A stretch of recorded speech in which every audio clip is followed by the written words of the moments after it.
Test সিরিজের বিশ্রীভাবে হারের পর আজ ওডিআই সিরিজে সুন্দর শুরু টিম ইন্ডিয়ার, যেখানে আপনারা সবাই জানেন সাউথ আফ্রিকার বিরুদ্ধে আজ থেকে ওডিআই সিরিজ শুরু হয়েছিল টিম ইন্ডিয়ার।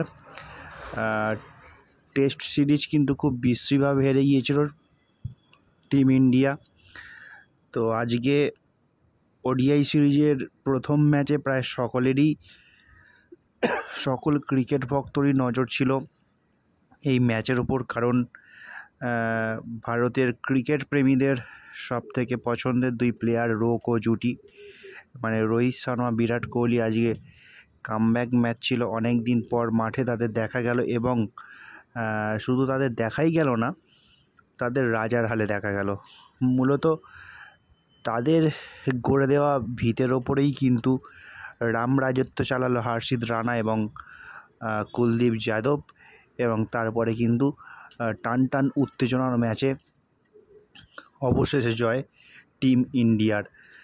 আজ কিন্তু প্রথমেই দিনের শুরুতে South African captain Aiden Markram, যিনি কিন্তু টসে জিতেছিলেন, টসে জিতে কিন্তু ভারতকে ব্যাটিং করতে পাঠায় এবং ভারতকে ব্যাটিং করতে পাঠানোর ফলে যেখানে শুভমান গিল ছিল না, সেখানে ক্যাপ্টেন্সির দায়িত্ব কিন্তু আজকে সামলাচ্ছিলেন কেএল রাহুল, এবং ওপেনিং জুটিতে ছিল যশস্বী জয়সওয়াল এবং রোহিত শর্মা। যশস্বী জয়সওয়াল খুব তাড়াতাড়ি ফিরলেও কিন্তু রোহিত শর্মা খুব সুন্দর শুরু করে।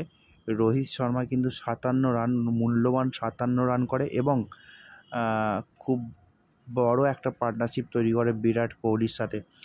বিরাট কোহলি কিন্তু এই দিন খুব ভালো একটা ইনিংস উপহার দেয়, শুধু টিম ইন্ডিয়াকেই নয়, পুরো সারা ভারতবাসীতে যত দর্শক রয়েছে, যত বিরাট প্রেমী মানুষ রয়েছে, সকলকেই কিন্তু আজকে সুন্দর একটা সেঞ্চুরি উপহার দিয়েছেন মিস্টার বিরাট কোহলি, যেখানে কিন্তু কিছুটা আক্রমণাত্মক সেঞ্চুরি আমরা বলতে পারি।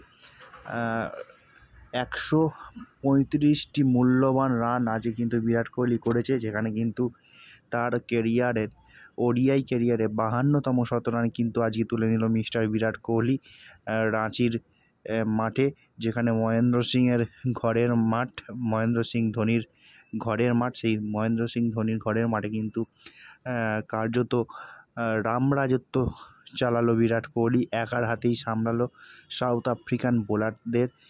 প্রায় সাউথ আফ্রিকান বোলারদের কিন্তু প্রায় একটার সময় দেখা গিয়েছিল যেভাবে পেটাচ্ছিল, মনে হচ্ছিল যেন বিরাট কোহলি গলি ক্রিকেট খেলছে। যাই হোক, অসাধারণ কামব্যাক বিরাট কোহলির, খুব ভালো লাগছে as a Indian fan, as a Virat Kohli fan. অসাধারণ আজকে লাগছে এই বিরাটের ইনিংস, প্লাস ভারতের টেস্ট সিরিজ হারের পর ওডিআই সিরিজে আবার সেই কামব্যাক, খুব ভালো লাগছে। খুব ভালো একটা জয় বলতে পারা যায় ভারতের। তো যার ওপরেই ভিত করে কিন্তু 349টি রান, মূল্যবান রান ইন্ডিয়া কিন্তু করেছিল। তার মধ্যে লাস্টের দিকে অসাধারণ ইনিংস খেলে কিন্তু KL Rahul, captaincy innings. KL Rahul কিন্তু 60টি রান, মূল্যবান 60 রান করে, এবং রবীন্দ্র জাদেজারও কিন্তু কিছুটা অবদান রয়েছে আজকের খেলাতে।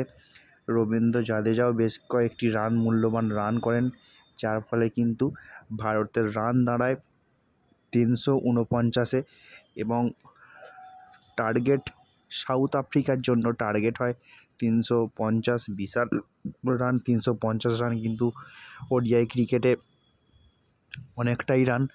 আজকের ডেটে যতই টি-20 ক্রিকেট উঠে যাক না কেন, যতই টি-20 ক্রিকেটে মার ধর ইনিংস খেলুক না কেন ব্যাটাররা, কিন্তু ওডিআই ক্রিকেট, টেস্ট ক্রিকেটের যুগ কিন্তু এখনও রয়েছে। 350 রান ওডিআই ক্রিকেটে তাড়া করা যা তা ব্যাপার নয় আজকের ডেটেও, সেটা আজকে কিন্তু আবার প্রমাণিত হলো।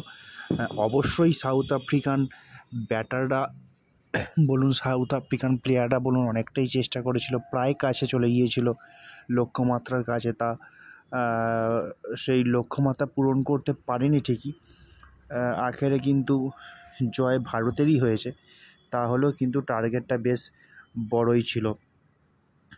রবীন্দ্র জাদেজাও কিন্তু বেশ ভালো একটি ইনিংস খেলেছে, 32 রানের ইনিংস খেলেছে। তো রবীন্দ্র জাদেজারও এই ইনিংসটা খুব কার্যকারী ছিল। তো যেখানে আজই কিন্তু ছক্কা এবং চারে কিন্তু বন্যা বয়ে গেছে। দুটো ইনিংস মিলিয়ে কিন্তু প্রচুর ছক্কা হয়েছে, প্রায় 30টার ওপরে মনে হয় 6 হয়েছে, 56 রান করার 4 হয়েছে দেখলাম। আজকে কিন্তু রোহিত শর্মা যেরকম বিরাট কোহলি তার কেরিয়ারে 52তম সেঞ্চুরি তুলে নিয়েছেন, রোহিত শর্মাও কিন্তু একটি সুন্দর রেকর্ড তৈরি করেছেন, যেটা কিন্তু 1 নম্বর চলে গেলেন রোহিত শর্মা। সেটা হচ্ছে সর্বাধিক ছক্কার রেকর্ড। সেটার ব্যাপারে আমি পরে আসছি, আগে হর্ষিত রানার উইকেটটা বলে রাখি। 350 রান তাড়া করতে নেবে যখন ব্যাটিং শুরু করে সাউথ আফ্রিকা, তখন কিন্তু ইনিংসের দ্বিতীয়বারে হর্ষিত রানা পরপর 2টো উইকেট নেয় এবং সাউথ আফ্রিকার রান তাড়া সেটা কিন্তু কার্যত অনিশ্চিত করে দেয়। তারপরে কিন্তু সাউথ আফ্রিকা চেষ্টা খানিকটা করেছিল ঠিকই, শেষ রক্ষা করতে পারেনি, বাঁচাতে পারেনি। প্রথম সারির বেশ কিছু ব্যাটার ফ্লপ হয়েছিল। একমাত্র একটি ব্যাটার ছিল ম্যাথু ব্রিজকে, সে কিন্তু মূল্যবান 72টি রান করেছিলেন 80 বলে। তাছাড়া কিন্তু ব্যাটারদের মধ্যে সেরকম কিন্তু অবদান সাউথ আফ্রিকা সেইভাবে ছিল না। কুলদীপ যাদবের কথা আর কি বলবো, কুলদীপ যাদব তো প্রত্যেক ম্যাচেই নিজেকে প্রমাণ করছে, প্রত্যেক ম্যাচেই তার ঘূর্ণির জাদু দেখাচ্ছে, প্রত্যেকটা টিমকে কিন্তু তার ঘূর্ণির জাদুতে ফেলছে। কুলদীপ যাদব কিন্তু এই ম্যাচেও 4টি উইকেট নিলেন, এই ম্যাচেও কিন্তু সে দেখালেন তার হাতে এখনও কিন্তু জাদু রয়েছে। তাছাড়াও কুলদীপ যাদব ছাড়াও হর্ষদীপ সিংও কিন্তু 2টি উইকেট নিয়েছেন মূল্যবান। তো এইভাবেই কিন্তু মোটামুটি ভারতের 3টে বোলার বেশ ভালো এই কটা উইকেট নিয়েছে। প্রসিদ্ধ কৃষ্ণা 1টি উইকেট নিয়েছে। মোটামুটি ভারত 17 রানে জিতলেও কিন্তু প্রশ্নচিহ্ন রয়েই যাবে তাদের বোলিং নিয়ে। কারণ 350 রান তাড়া করতে নেবে যখন সাউথ আফ্রিকা অত কম রানে অত কটা উইকেট হারিয়ে ফেলেছিল, সেই জায়গা থেকে এতটা টেনে নিয়ে গেল টেল এন্ডার্সরা, এটা কিন্তু চিন্তার বিষয়। বোলিং কোচকে একটু নজর দিতে হবে বলে আমার মনে হয়। লাস্টের দিকে কিন্তু Marco Jansen, South African allrounder Marco Jansen, pace bowler allrounder, তিনি কিন্তু অসাধারণ খেলা দেখালেন। 39 বলে 70 রান এবং লাস্টের দিকে ম্যাচ তো প্রায় বাড়ি করে দিয়েছিলেন একটি সাউথ আফ্রিকান বোলার রবিন বস, সে কিন্তু 67 রান 51 বলে 67 মূল্যবান রান করে ফেলেছিলেন, কিন্তু তার সত্ত্বেও কিন্তু শেষ রক্ষা করতে পারেনি। এই দিন যেটা বলছিলাম, এই দিন কিন্তু আমাদের রোহিত শর্মা যে রেকর্ড করেছেন, সেই রেকর্ডটি হচ্ছে সর্বাধিক ছক্কার রেকর্ড, যেটা ওডিআই ক্রিকেটে শাহিদ আফ্রিদির ছিল যে সর্বাধিক ছক্কা। সেই সর্বাধিক ছক্কার ঠিক বলতে পারছি না 100 কত না, যাই হোক হবে, আমার ঠিক এই ব্যাপারে আইডিয়া নেই। সর্বাধিক সংখ্যক ছক্কা সেই রেকর্ড কিন্তু আজকে রোহিত শর্মা ভেঙে দিয়েছে। এই মুহূর্তে ক্রিকেট হিস্ট্রিতে রোহিত শর্মা এমন একজন ব্যাটসম্যান যিনি কিন্তু 1 নম্বরে রয়েছেন সর্বাধিক সংখ্যক ছক্কার রেকর্ডে। তো যাই হোক, আগামী ম্যাচ রায়পুরে, আপনারা দেখতে থাকুন। আমার চ্যানেলে অলরেডি ভিডিও পোস্ট করা আছে ভারত কোন কোন সিরিজ খেলছে।